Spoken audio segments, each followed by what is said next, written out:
All right. Well, welcome to another episode of the Fair Chase podcast. Today we have some special guests from Allterra. But I'm not going to introduce you guys. I'm going to let you guys introduce you and a little bit about what you do. Drew, why don't you go ahead? I'm Drew Foster. I'm the founder of the company. And I'm Mike Schwiebert, and I handle marketing for Allterra Arms. All right. Allterra Arms. Describe a little bit about what Allterra Arms is and does and what you guys are about. Sure, I'll kick off. We're a custom rifle manufacturer, and Drew started this company a number of years ago. I've been with them going on 2 years now. I come from a background in the firearms industry. I've been in this industry for 40 years. Yeah. I know I don't look that old, but No, you look young. I was thinking sort of, mid-20s, late 20s maybe. yeah. I get that a lot. Yeah. But I was kind of in a twilight of my professional career when Drew and his father gave me a call and wanted to see if I was interested in marketing, helping them with marketing and their company. And having been in this industry so long, I didn't know that I would want to get involved with a custom rifle manufacturer. God knows there's enough of them, right? All right. And, But they one told me- last, so far, sorry to interrupt. So far, all I can think of is One Last Dance. Have you seen the Last Dance? Like you got to do. You're coming back around. You're getting into the rifle industry one more time. One last dance. Exactly. But they told me that they had something different and unique. Yeah. I gave them a listen, and sure enough, what I heard was really appealing. Some of the technical advances that they've made, the innovation that they made in developing rifles that perform like Allterra Arms performs. Sure. And it was such a cool deal that I just felt that this would be a great way to cap off a long career, is being a part of a company like Allterra Arms. And I can let Drew explain kind of what's so special and unique about our products. Yeah. Yeah, so this whole company kind of started as a napkin table drawing. Of course. And Yeah, that makes sense. yeah, and what we wanted to accomplish is trying to figure out what made one rifle accurate and another rifle inaccurate. And what we found is usually really accurate rifles were usually really heavy. The tolerances that everything was machined to Sure. were incredibly tight, and they didn't work as well in field environments. So we started doing some prototyping testing, and what we found was you needed those tight tolerances in order to control harmonics, in order to create a very accurate rifle. Yeah. So we built a bunch of prototypes using existing actions and building parts to test these theories. And basically what we came up with was a receiver design that had very loose tolerances when you needed it, when you're cycling it, Yep. and very tight tolerances when it was in battery. So one thing led to the next. My original plan was to modify existing actions with this technology. Sure. Okay. And end up being too expensive, or wouldn't, end up being the same cost as buying that cheaper rifle. No. And so we're like, well, I like this feature about this one and this feature about that one. And anyway, I'm like, well, we might as well just build our own receivers. And, with all of the features that we wanted that got the performance that we wanted out of it. And so then we started building receivers, and we're like, well, there's, you could have the best receiver in the world, but if you have a bad barrel or bad machine work, Right. then it's going to make your stuff look bad anyway. So we're like, okay, let's figure out what, chamber processes are that make that part of it really accurate. And so we started building the whole rifles, and then buying stocks.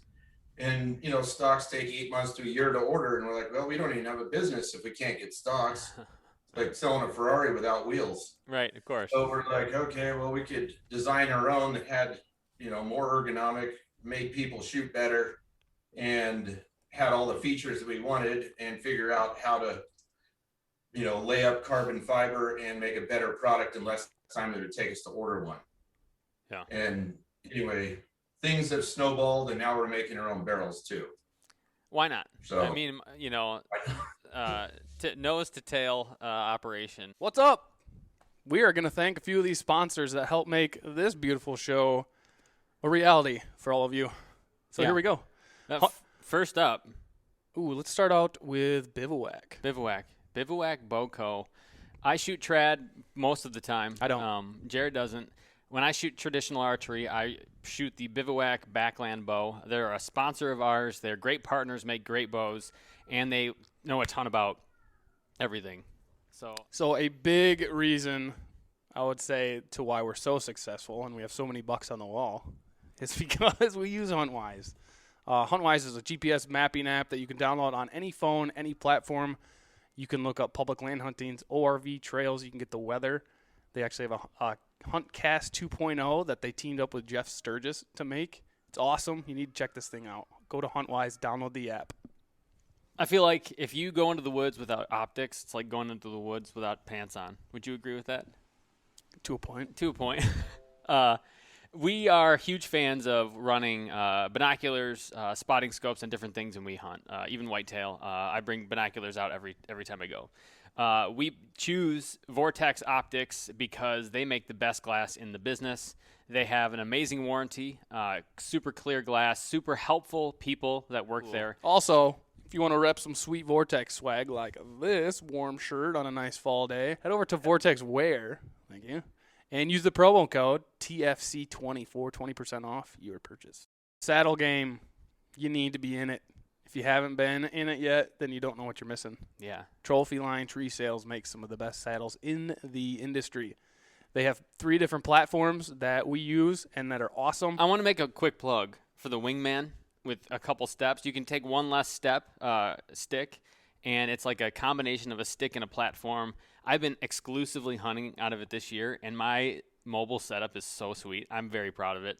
Awesome. I highly recommend the Wingman system. If you're ready to pull the trigger on that and you want to get with James and do the Wingman, head over to their website and you can save yourself 10% on the purchase.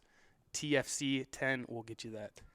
I like to think I single-handedly got James to switch to compound again, but I'd probably be a liar and everyone would call me out on that. We shoot prime bows. We think they're awesome. Great accuracy, super shootable. Made here in Michigan. Made in Michigan, so we love that. It's hard to complain. That's where Jared was made. So surprisingly, we like that. Yeah. You're welcome. So go check out these prime bows. We are of a firm belief that the arrow is the lifeblood of the archery industry. We've said it 1,000 times. But in all seriousness, we are huge fans of arrows that are durable, that fly well, and that kind of make up for some of my inaccuracies in the way that I shoot. So we shoot Vector custom arrows. The hammer. That's Thor. They are made in Wisconsin by our buddy Isaac.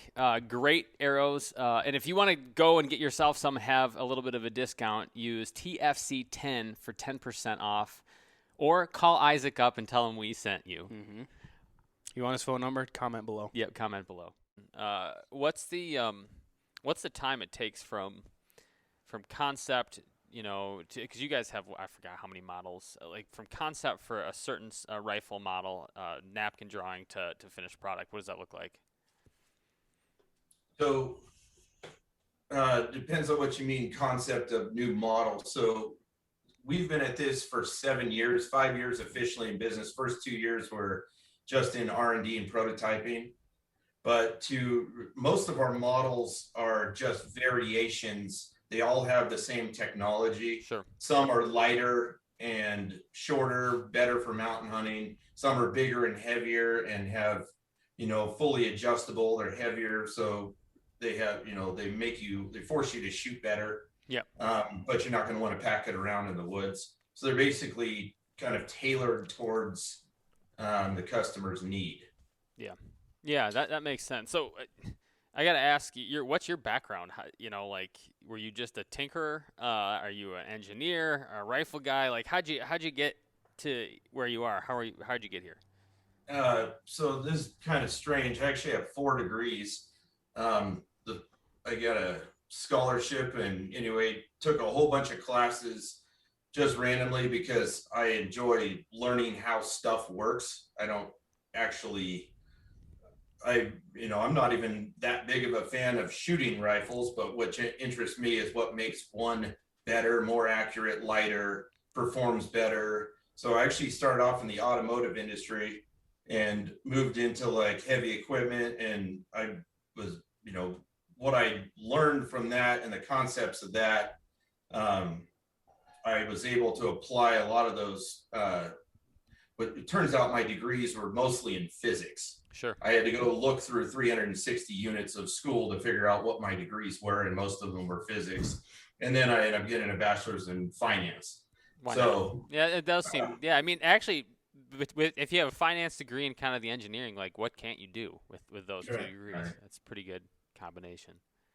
Interesting. So you got into the rifle game, and you thought, like you said, there are just ways this could be done better, and that's really what drove you. What made you think I need to be the guy to do it? Why did you have to be the one to take that step?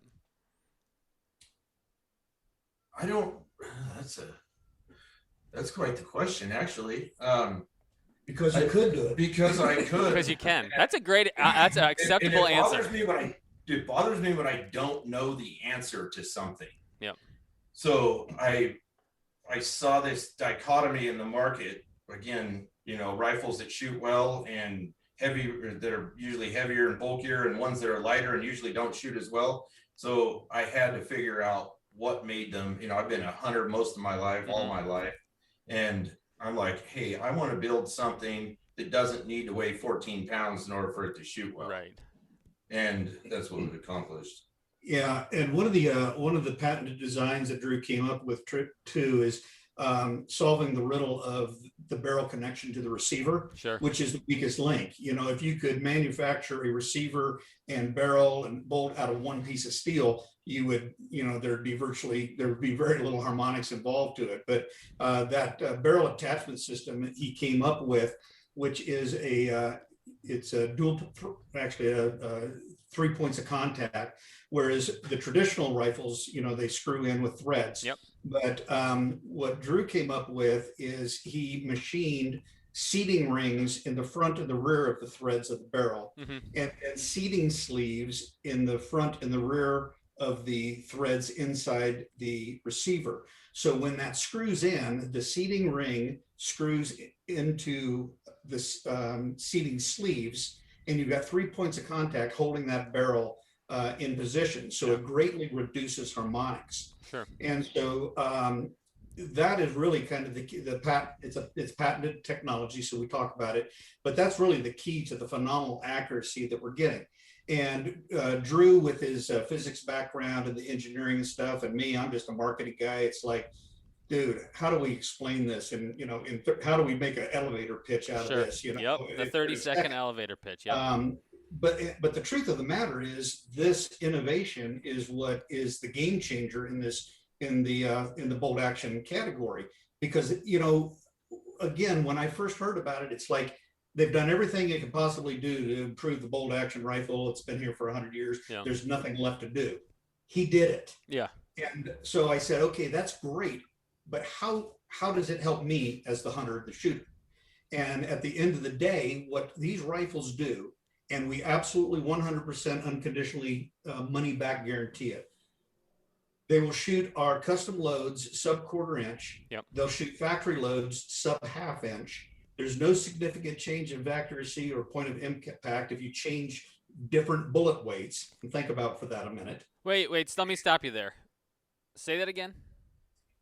There's no significant change in accuracy or point of impact when you change bullet weights. You can shoot let's take a 30 caliber 308. Yep. You can shoot 150 grain bullet or 180 grain bullet, and there's going to be minimal change in accuracy or point of impact. So you're saying I don't have to adjust my drop?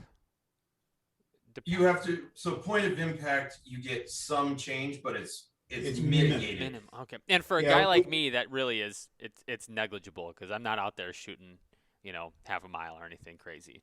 Right, but there's some people that would want to take a lighter weight bullet on their deer hunt, and then after they kill their deer, they want to hunt elk, and then it's like, oh my gosh, I got to find another load for my elk load.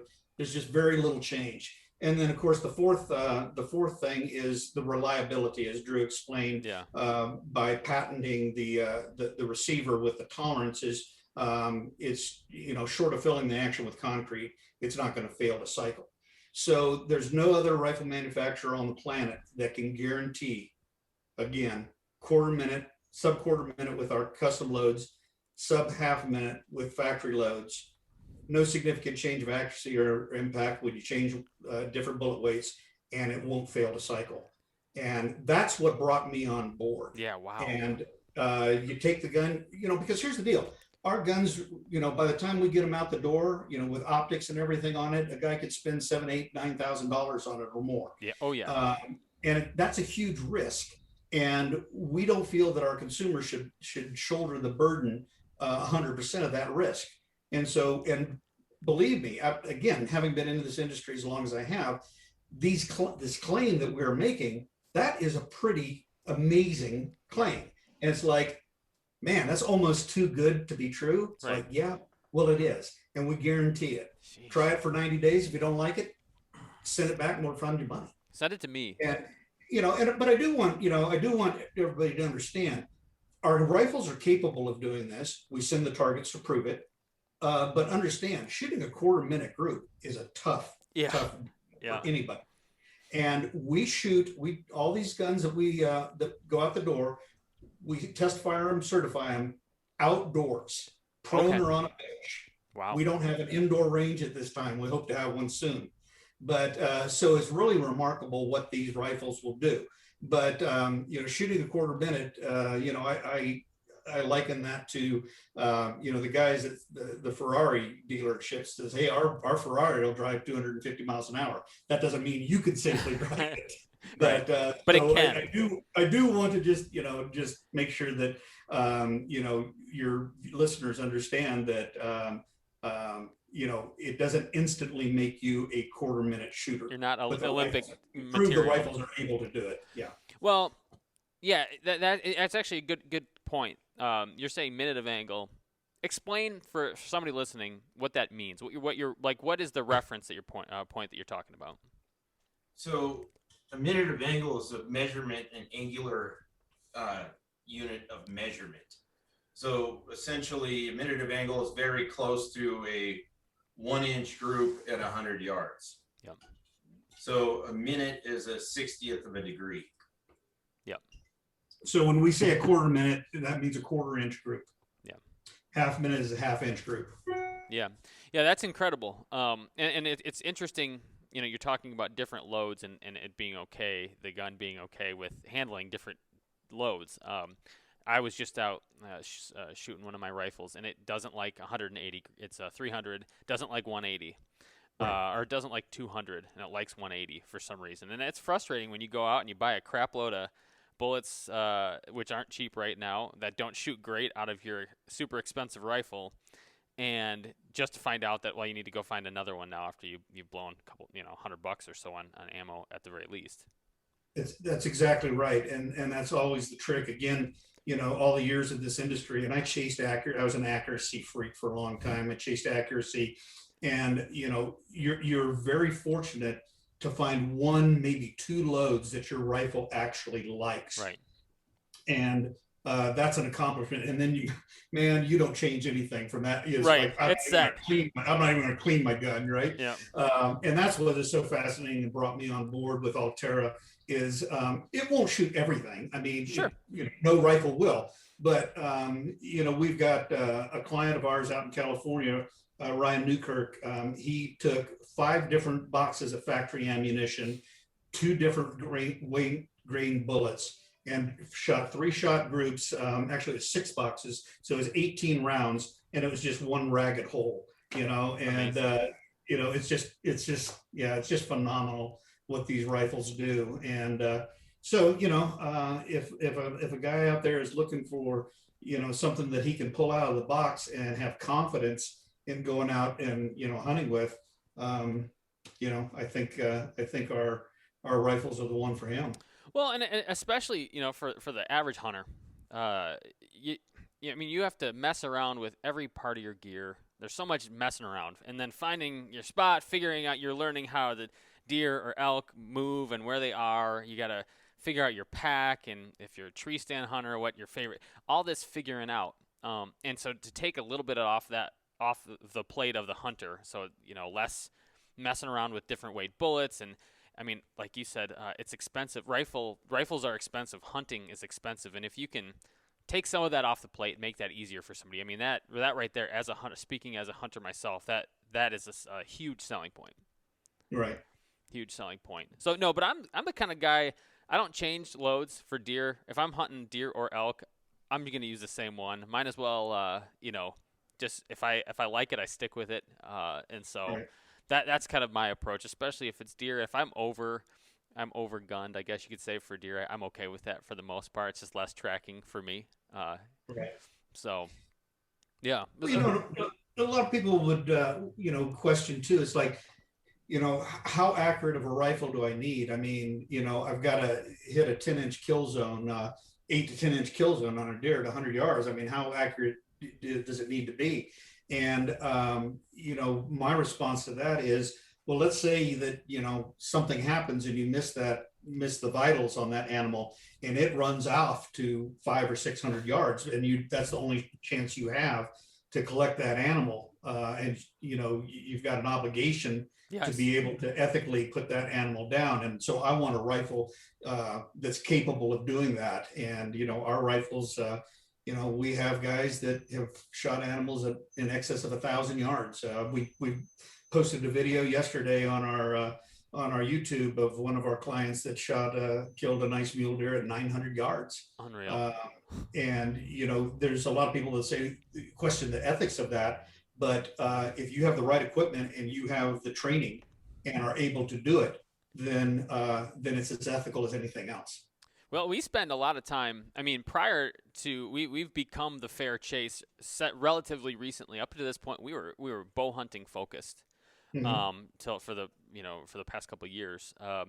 And this is something that's come up for us a lot. What's your ethical range with your bow? And one guy is like, "Well, I shot this deer at 50 yards," and you'll see comments flooding in that say, "Well, that's unethical. I can't believe you'd shoot a deer at that distance." Or, "I've got a recurve and I shot a 30-yard shot at a deer," or whatever it is. But like you said, if you've got the gear for it and you've practiced and you're good enough, it's kind of a personal question, I would think. Right. Yeah, exactly right. And everybody's, limit, everybody has their own limits, I mean, one guy may be comfortable at only shooting at 100 or 150 yards, Right. where another guy may only be comfortable shooting or is comfortable shooting up to 1,000. Who are us to judge? But again, I come back to, if you are that guy that's only comfortable of shooting at 150 yards, you wound the animal and he's now standing out there at 400, 500, 600 yards, and you only got one more crack at it. You better have the tools the tool you need to do that. Well, we've all had that kind of horror story where you shoot and maybe you're a good shot. I remember when I was young. So I'm from Michigan, and the tradition here is you turn 14 and you get your lever action 30-30, and you hit the northern Michigan woods, and which is what I did. I got my dad's rifle and shot a couple deer, but I was out once, and I shot at a doe, and I hit a branch that I didn't see, right? Hit it in the leg. Felt awful. It was in the snow. I spent the rest of the day tracking it down to put it down. I just felt so horrible that I blew it so bad. But, to your point, if you're hunting in the mountains, you take a shot and it's a wounded animal. If you can take a follow-up shot, maybe it's a couple 100 yards further. Now you have the equipment to do it, and you're like, well, you're doing you're fulfilling your ethical responsibility, the way I see it that way. Right, exactly. So, you've done this for 7 years. What are the? I have an idea what you're going to say, but I want to ask anyways. What are the trendy calibers that you're seeing right now? 6.5 PRC, 300 PRC. Yeah. 28 Nosler. That's our top three right there. The 6.5 is, I see it. Everybody talks about that. I'm a 300 man myself, just because I feel like it's pretty universal in terms of hunting in northern North America. But what are you guys shooting? I've shot a 300 Win Mag for the last 30 years. Yeah. I've hunted from Alaska to Africa with it. Sometimes I feel like it's a little much. Sometimes I feel like maybe it's a little light. But for an all around rifle, I think it's an amazing round. Yeah. Drew, you shoot whatever's available. Whatever's available, and usually as soon as you shoot something, someone wants to buy it out of my hand. So It's not a bad product. You're like a great spokesman that way, I guess. Yeah, that's Right. interesting. I felt the same way. 300 is a little big for the whitetail deer here, but at the same time, it's a lot less blood trail tracking I have to do. I had a stint at, my wife and I had an outfitting company for a while, and we would get a lot of folks from back east that are coming out for their first Western mule deer or antelope or elk hunt or whatever, and they would ask me, hey, I'm going to buy a new rifle for this hunt. What caliber should I get? And I go, well, what do you shoot back there? 270 Winchester. Do you shoot it well? Yeah, then bring it. You Yep. know, Mhm. if you're looking for an excuse to buy another rifle, I'll throw a caliber out there. Right. If you need to, everybody needs more guns. But to me, bullet placement is much more key Mhm. than the actual bullet itself and the caliber. Yeah. I spent 13 years with Weatherby doing their marketing, and we would always get that. My favorite Weatherby caliber was the 240 Weatherby, and they're Sure. like, man, don't you need a 300? And it's like, I would rather shoot a bull elk through the lungs with a 240 Weatherby than gut shoot one with a 460 Weatherby Right. Right. any day of the week. So that's just kind of my slant on it. Well, it's Shoot what you can shoot well. exact same goes for archery and in any other thing. If you're accurate, you don't need as much oomph as you think. That being said, a little extra is it helps with some margin. It makes up for some of the margin of error that you get out there. Sure. And that's when you get into that deal where if you wound an animal, you want something with enough energy to knock it down at 500 or 600 yards. Yeah. Yep. Absolutely. So this year's been an interesting year. Last year was an interesting year. COVID and supply chain issues. How has that affected you guys and ammunition availability? What's that look like for Allterra? Do you want to take this one? Or... this is. Ugh. I'm supposed to be the design guy, but me and Todd, our GM, are 50% procurement people. Sure. It helps that we're so vertically integrated because a lot of the raw material's still there. Yeah. I can still buy, 416 stainless round bar to make our receivers from, and 4140 chromoly to make our bolts from, and that kind of stuff. But ammunition has definitely been a challenge. Mike and Dan have been a huge help, and all their contacts in the industry, and horse trading and that kind of thing to try and you need rifle, we need ammo, let's make something happen. So well, I got a call the other day that said you need to get downtown. Drew is on the corner with a cup and a sign that says, I'm not homeless, I need primers. It was an embarrassing moment. Yeah. But it's, man, You got to do what you got to do, though. And if panhandling is the way to do it, you got to do what you got to do. But it's a constant battle for us, and everybody's in the same boat, and not even everybody in every industry. Yeah. We're building a house right now. We can't get windows. Yes. A friend of mine needed new tires for his Jeep. He can't get the tires. So it's across the board. It seems like it's just the new normal, and it makes it tough. Yeah. I'm doing a house build too, and glue for the floor has been a thing. Finding glue for the floor. I was supposed to be in June, July, mid-July, and I'm hoping by November. So not my favorite, but that's the world that we're living in right now. So. Well, our president just walked in. That's Dan back there. Hello, Dan. So, Dan, Hi there. Say hi to James. Oh, Dan's coming in. Yep, I'm rolling in. So Roll you in. So it's a wrap. Thanks very much. And Yeah. Well, I think, James, you're in Lowell, right? Yeah. I'm building a house in Holland, so we can swing by and catch up, and if we want to continue the podcast. Are you really? Yeah, I'm from Whitehall, Michigan area. So, Okay. Yeah, so I can just swing up anytime you want. Are you serious? That's hilarious. You're in Idaho right now, though. He commutes. yeah, long drive. Long drive in. Yeah.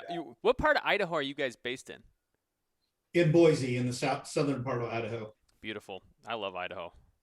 Yeah, it's a wonderful state, and I think Dan would move out here, but his fiance may not. So we're lucky to have him every other week out here. Yeah, she wouldn't.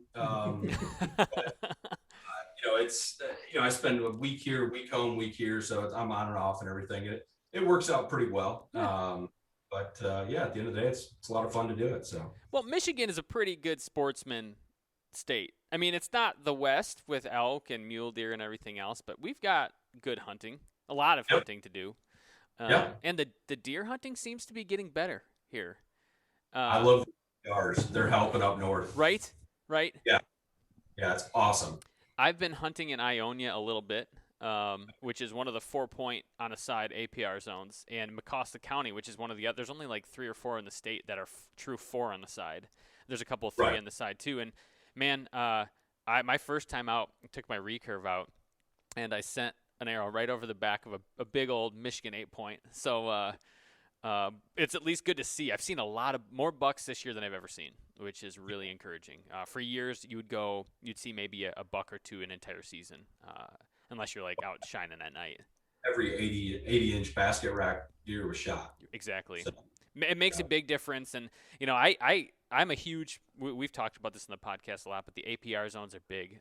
The earn a buck, that Wisconsin, some people don't like that, but it did work really well, I think, out there too. So, yeah, you got to pass. My brother was out. He saw a nice 6-point, but couldn't shoot it. And so props to him for letting it walk, because that's not always an easy thing to do, especially when it's right in front of you, Yeah, for sure. So you're every other week. Yep. Okay. Yep. How's the travel? How's that? It's not too bad. Get up about 4 o'clock in the morning, hop on a plane, and usually get here about 1:30, 2 o'clock in the afternoon on Monday, and usually get back to Michigan at about 10 p.m. on Friday, and it works out pretty well. Fly right into Grand Rapids? Yeah. Yeah, that's not bad. Nice airport. The thing about the Grand Rapids airport, you can show up. I for prior job, I did a lot of traveling, and I could show up like 20 minutes before the airplane took off, and usually was pretty okay. But if you do that in like O'Hare or anything else, you're gonna for sure miss your flight. I usually have to check a bag, because 9 times out of 10 I'm carrying things I can't carry on. Yeah. So I'm usually 30 minutes before the boarding time is my go. Anything more than that, I'm just wasting time. Right. Yeah, that's awesome. So, you fly. Does Boise have an airport right in town? Yeah. Okay. It's about 5-10 minutes from the shop, and just head on over here and have fun. Excellent. So we were talking when you came in about kind of the difficulties that COVID and the fallout have had on supply chain and everything else. Has that slowed down development of new product or testing or anything like that? Has that made that more difficult? In my opinion, it hasn't slowed down development of new products or the testing. Yeah. You want to launch a product right now in a marketplace that we're struggling to deliver the current product. Sure. Right. Yep. So, I think us and probably a lot of companies out there, we don't stop innovating ever for any reason. Sure. It's just, when are the market conditions right to bring a product to market so you can deliver it? Because you don't want to announce something and then not be able to deliver it for a year. I mean, that's brutal. No one wants that. So, will things probably start showing up quicker here in 8 to 10 months? Well, yeah, of course. That everyone's going to get in more of a normal flow of things, and stuff will start coming more. Yeah, we'll never stop innovating. We'll always be charging forward, whether it's a rifle platform or technologies that we're looking to improve on. Some of the adjacent product categories that we want to slide into. There's a lot of really, really positive things coming down the pike. That's exciting. Yeah, we do some work with other companies in the industry with social media and stuff, and that's been a big thing, just delivering and running out of product. I mean, I think a lot of their stuff is sitting on a ship outside of California right now, along with a lot of other people's other stuff too. Maybe the Jeep tires and the glue and all the things that we've been looking for. Yeah, that's right. Yeah, that is hilarious. I had a buddy who on his house did a replacement for all the windows. It took 8-10 months to get it all in. By the time it got here, they were all the wrong windows. And so he had one that fit, and all the rest are the old ones still. And so that's just a kick right in the head. And especially for I mean, that's a minor inconvenience for most consumers, but for the manufacturers and the producers, that's a bit bigger of a deal. Yeah, that's interesting. That's exciting. So, we talked a little bit about, rifles and what you guys do, but do you guys have any big hunts coming up this year, or any big plans for? I know gun season is starting to open up out west. What are you guys looking at doing this year? Well, all the guys in the shop are avid hunters, and they're out hunting. And our general manager also does some guiding. He's out guiding. So Drew and I, we're kind of focusing on working. Dan's going to do a little bit of hunting there in Michigan, but it's going to be a bit of a quiet fall. We got to make sure the shop keeps running well. And all the young guys in the shop, man, they're passionate hunters, and we're gonna let them go out and do their thing, what they really enjoy, and just kind of cover for them. Someone's got to keep the lights on, Exactly. But if you're out hunting, the way we talk about it is you're just generating content, and this is true. right, and content is king these days, and so you got to do it. So Amen. that's very cool. Now we've got some cool rifle hunts coming up, even just in Michigan coming up here. So November 15th is a big day for everybody in Michigan. Yeah, it's a national holiday. Yep. Did you have school? You said you're Whitehall. Did you guys have school on November 15th? We did. Some of the ones just north of us did not. But I mean, by the time that I graduated, it wasn't as, I guess, acceptable to take school off for hunting.